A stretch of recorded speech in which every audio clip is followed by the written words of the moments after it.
to my channel. Lanjut terus, masih Oke. Jadi hari ini kita kedatangan tamu spesial khusus untuk kalian. Hari ini aku akan ngejelasin ataupun sharing tentang gimana sih bisa lulus CPNS apa PNS? lulus CPNS.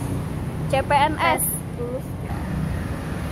Oke semuanya, kenalin ini salah satu teman aku yang juga lulusan Turki yang sekarang itu udah lulus jadi CPNS. Dan sebentar lagi setelah merajab ya akan full jadi udah selesai. Udah selesai jadi bakalan full jadi PNS. Nah, berhubung sekarang di Indonesia lagi musimnya PNS dan sedang penerimaan juga. Jadi kita akan sedikit bincang-bincang dengan Kak Mutia tentang gimana sih persiapan untuk ikut PNS. Kemudian CPNS ya, aku selalu sih ketukar gitu CPNS, PNS soalnya nggak familiar, sorry. Tapi nggak apa-apa, kita ngalir aja ya.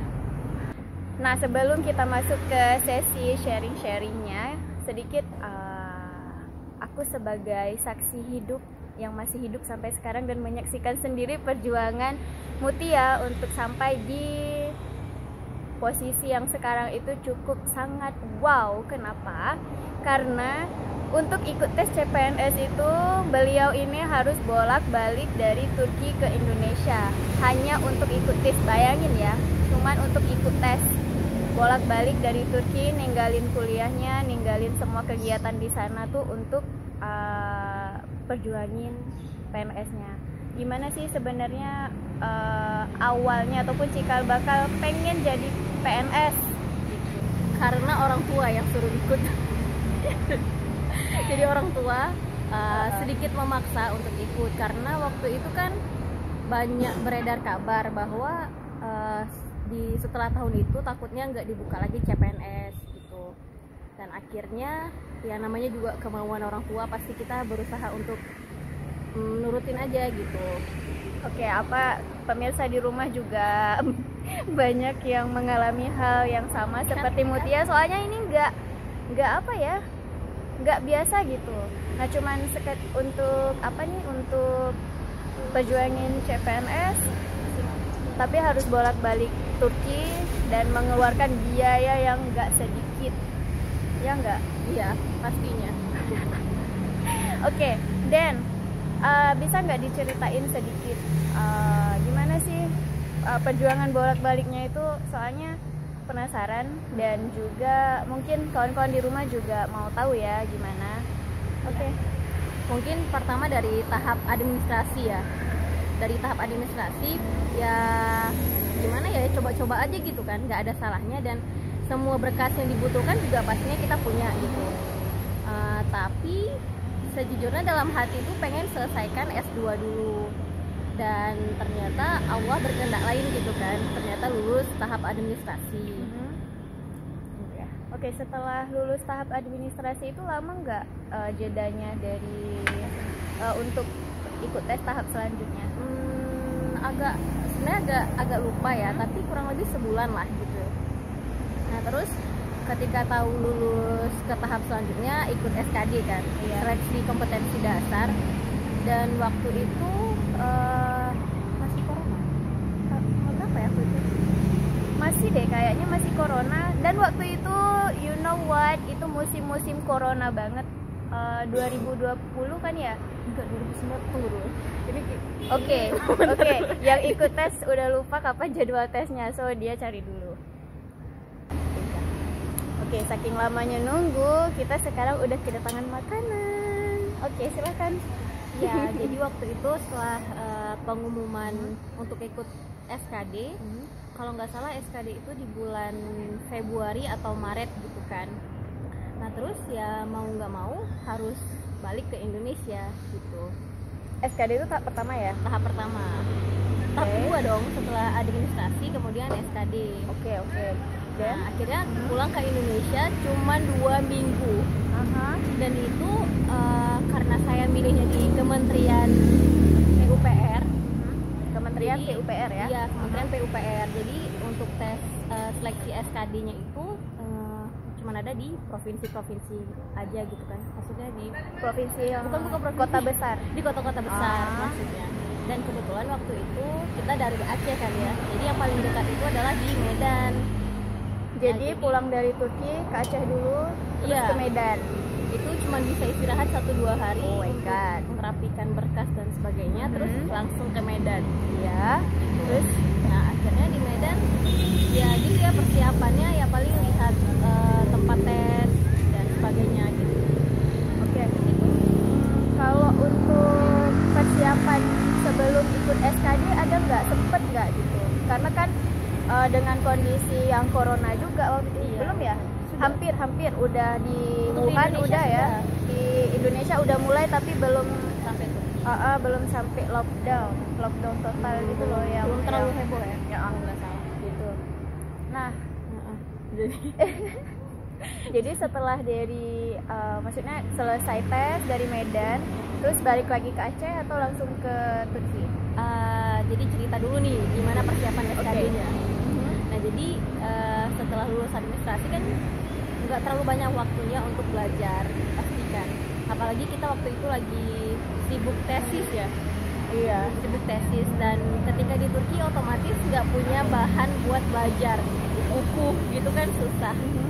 Dan akhirnya ya paling belajarnya download buku-buku dari Google, terus banyak kan ya youtuber yang mulai bikin konten tentang CPNS dan tes-tes tentang kisi-kisi soalnya lah gitu.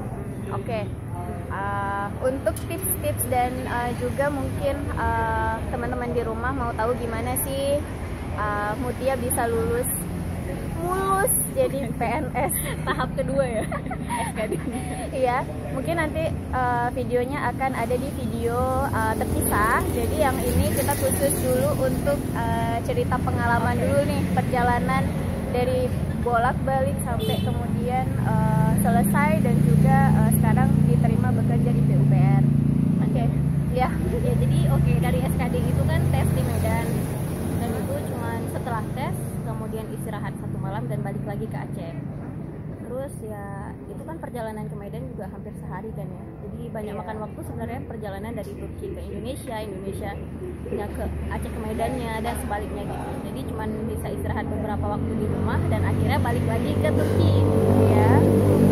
Dan sampai di Turki ternyata sudah mulai ini ya Nggak seminggu sih, kayaknya Beberapa. 3 hari ya. Waktu Kemudian? itu aku ingat banget deh, kayaknya Ya. 3 hari setelah nyampe Turki itu, terus Turkinya tutup, lockdown, Iya. bandaranya semua lockdown total, dan kita tuh nggak bisa keluar kemana-mana ya. Gitu. Oke. Selanjutnya sampai ke SKB itu pengumumannya berapa lama, terus persiapannya apa aja? Untuk pengumuman sebenarnya kan kalau SKD ini sistem penilaiannya gimana ya, langsung tertera gitu ya ketika kita tes. Jadi di luar tempat tes itu ada layar yang memperlihatkan istilahnya scoring secara langsung gitu, secara live scoring istilahnya. Nah jadi tinggal dikali aja, formasi dikali 3 dan itu bakal lulus ke tahap SKB gitu. Tapi untuk pengumuman secara resminya aku lupa sih, tapi sekitar mungkin sebulanan juga. Terus sebenarnya nggak ada keinginan buat lulus tapi mungkin udah keinginan dan doa kuat orang tua, jadi alhamdulillah lulus. Dan sebenarnya dari hari tes itu juga udah tahu ranking di Medannya lumayan bagus, kalau nggak salah ranking 3 atau 4 gitu di Medan sendiri. Wow. Sempet shock gitu setelah keluar dan lihat peringkat, kan shock kok bisa nilainya segitu. Iya, berarti orangnya pintar nih, nggak sembarangan, iya kan ya? Oke. Terus untuk SKB-nya itu bulan berapa? Jadi untuk SKB seharusnya kan dia timelinenya itu sekitar 1-2 bulan ya, jarak antara pengumuman dan untuk tes. Tapi karena pandemi mungkin pemerintah juga istilahnya mengeluarkan kebijakan gimana caranya tetap menjaga protokol kesehatan dan sebagainya. dan waktu itu lagi parah-parahnya COVID nih. Iya. Nah jadi akhirnya ditunda dan akhirnya tesnya itu di bulan Agustus. Dan entah bagaimana caranya, kan waktu itu sempat panik karena untuk pulang ke Indonesia sulit kan. Iya benar-benar Sulit untuk keluar negeri. Jadi saya sempat menelpon pihak panitia seleksinya, apakah mungkin waktu itu ngadain negosiasi kali ya, boleh ikut tes di Turki atau enggak gitu, atau harus memang balik ke Indonesia khusus untuk ikut SKB aja atau gimana sih? Nah saya agak lupa ya, jadi gimana ya, saya lupa apakah saya sempat nelpon panitia seleksinya atau enggak.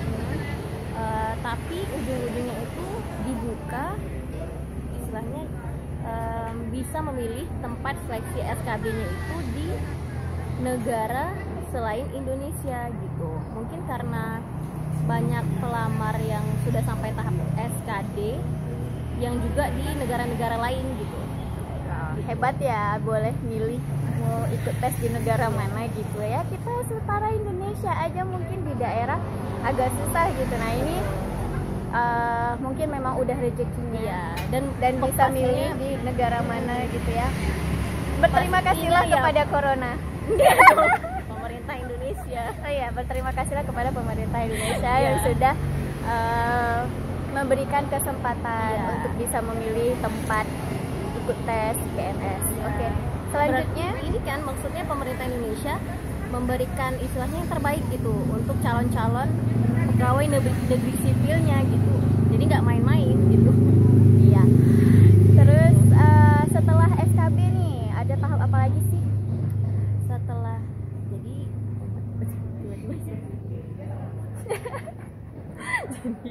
sebenarnya kalau untuk SKB ini setiap instansi itu punya istilahnya aturan yang berbeda dan jenis ujian yang berbeda juga.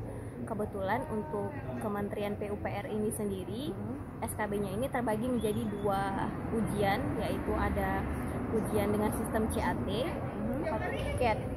Ya, Computer Assisted Test, nggak tahu itu. Oke, semua orang pasti tahu CAT yang pengen jadi PNS ya. Yang sesuai bidangnya. Yang kedua adalah psikotest. Jadi untuk CAT-nya 60% dan psikotesnya 40%. Salah lagi, itu dikat aja. aku lupa persennya. Intinya ada 2 itu, ujian CAT sama psikotest. Nah, jadi ketika SKB ini kan saya pilih KJRI waktu itu. KJRI itu apa ya? Konsulat Jenderal Republik Indonesia yang ada di Istanbul. Nah, kalau di Turki itu, for your information, ada 2. Iya, ada 2 konsulat Indonesia. Yang satunya di Ankara, itu namanya KBRI. Kedutaan Besar Republik Indonesia itu ada di Ankara, tapi kalau KJRI itu adanya di Istanbul. Nah, jadi kalau mau ke sana itu yang anak Istanbul dikasih privilege untuk bisa ada KJRI di sana. Jadi kalau yang lain itu harus ke KBRI. Yang dekat-dekat yang dekat-dekat Istanbul bisa ke Istanbul, misalnya kayak Bursa, Sakarya. Nah, Mutia ini dulunya di Sakarya. Oke, nah setelah itu berapa lama? Setelah SKB, beberapa hari setelah yang SKB sistem CAT tadi, ada psikotesnya. Nah, psikotesnya itu aku balik ke Sakarya, dan itu dalam keadaan ada beberapa persyaratan ya. Jadi misalnya kayak ruangnya harus kosong, kemudian harus tenang dan sebagainya gitu. Jadi gitu. Dan untuk informasi aja, sebenarnya nilai SKB-nya itu tergolong rendah. Nilai aman tergolong rendah waktu itu, kalau nggak salah cuma 225 dari 500, jadi nggak nyampe setengah sebenarnya. Nah, mungkin karena ada orang lain yang lebih rendah gitu. Enggak juga. Enggak juga. Sempat bikin rankingan sendiri. Wow. Oke, saking niatnya bikin rankingan sendiri ya. Iya, bikin rankingan. Enggak, itu wajar sih. Soalnya di grup juga pada heboh sebenarnya. Oh gitu. Oke. Nah, terus bikin rankingan sendiri, dan aku itu ranking 70-an dari 49 yang diminta.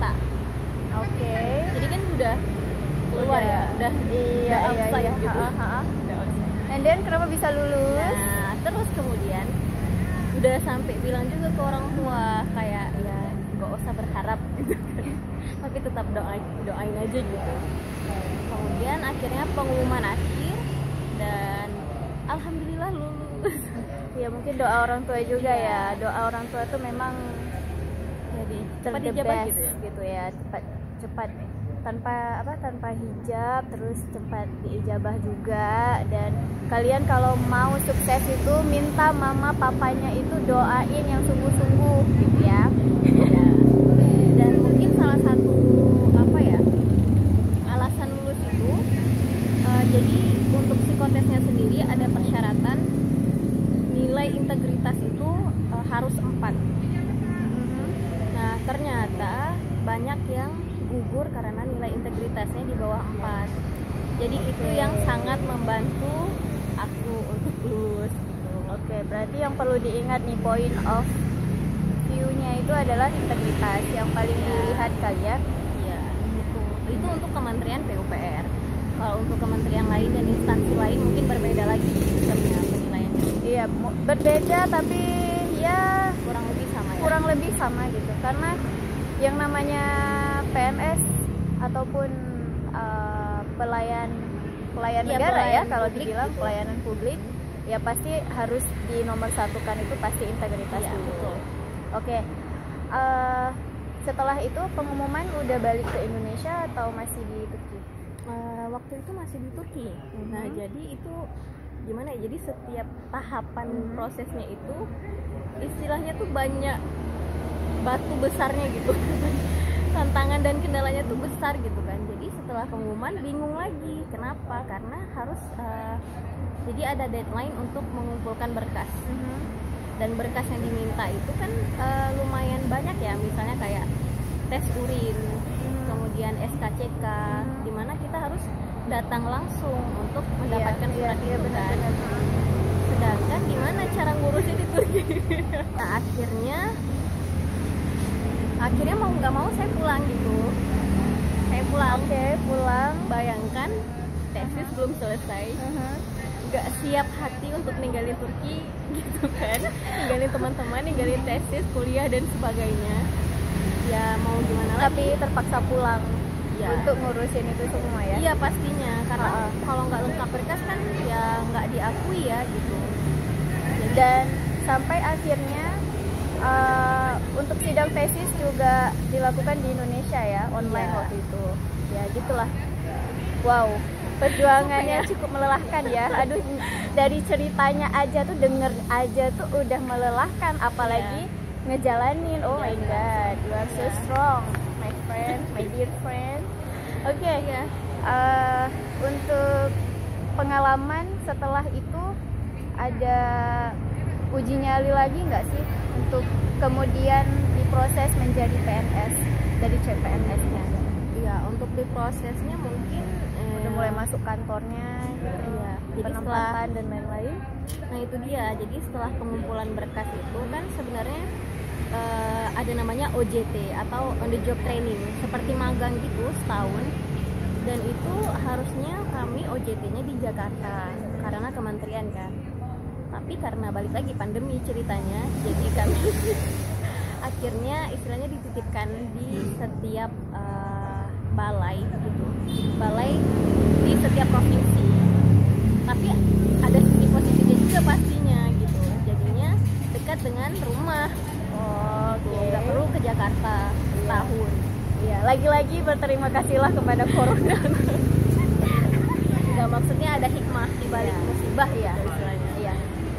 Itu istilah yang paling penting ya. Selama corona ini mungkin orang-orang mengira bahwa peluang-peluang yang mungkin bisa dicapai itu akan tertutup, tapi malah sebaliknya gitu. Nah, ini salah satu contoh hikmah dari adanya hikmah di balik musibah. Jadi semua walaupun tadinya itu susah, kemudian harus bolak-balik Turki Indonesia, tapi kemudian hasil yang didapatkan juga nggak mengkhianati usaha yang dan proses yang udah dilalui oleh Mutia sendiri. Oke guys, cukup sekian aja untuk video sharing sessionnya Mutia di part ini. Berikutnya kita akan share di video selanjutnya untuk tips. Kemudian aja mau tahu nggak tipsnya gitu. Oke, mau tahu nggak tipsnya? Ini yang ikut tes langsung nawarin gitu. Mau tahu nggak tipsnya? Nonton video selanjutnya. Oke, see you in the next video. Bye bye.